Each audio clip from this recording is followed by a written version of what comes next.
It was June 28, 2016, when my life was changed forever. The day started like any other summer baseball day would. I got up at 7:30 a.m., got dressed, had breakfast, and made it to the field by 8 a.m. for my usual pregame routines of running, throwing, and stretching.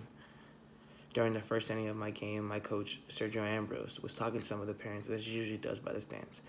And all of a sudden, we hear the parents screaming, so I look over to see my coach is on the floor.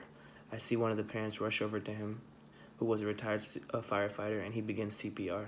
He continues the CPR until the paramedics arrive. The paramedics take away my coach, but we still had to continue with our game. We lost, but we didn't care. All we cared about is how our coach was doing.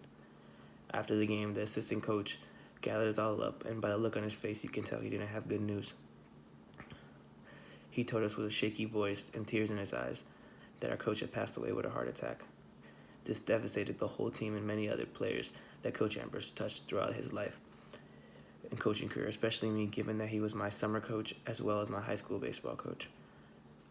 Sarah McLennan's I Will Remember You describes how I dealt with the loss of my coach. After the death of my coach, I felt kind of hopeless and lost. It was my first time ever losing someone so close to me, which is why I fell into depression. I didn't know how to deal with the loss and depression, and the depression made it so much worse. I wouldn't hang out with my friends anymore. I wouldn't talk to anyone. I just closed myself off from everyone and anyone. I would just lock myself in my room without talking to anyone.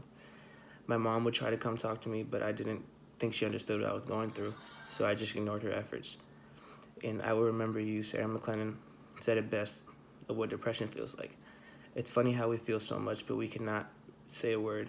We're screaming inside, but we cannot be heard.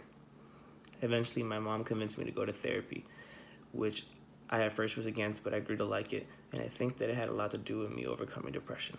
Another thing that helped me with the process of overcoming depression is the help of my guidance counselor, Mr. Feedy, who was close to Coach Ambrose as well. I would go to her office whenever I could, and we would just talk, sometimes about Coach Ambrose, sometimes just about random things. I think I just liked the feeling of not going through this alone, and she really helped me through this process. If dealing with depression and closing myself from people wasn't enough, I eventually lost my connection with God. After Coach Ambrose's death, I lost faith in God. This was because it was my first time dealing with something as tragic as death. I never really had depression. I never really had to deal with any bad things in my life. So when I lost my coach, I was angry at everyone, and I was looking for someone to blame. When I could find anyone to blame, I turned all my anger and blame towards God. I felt betrayed by him. I didn't understand why he took my coach from me and everyone that cared about him. I overcame this because over time I just realized that it isn't anyone's fault.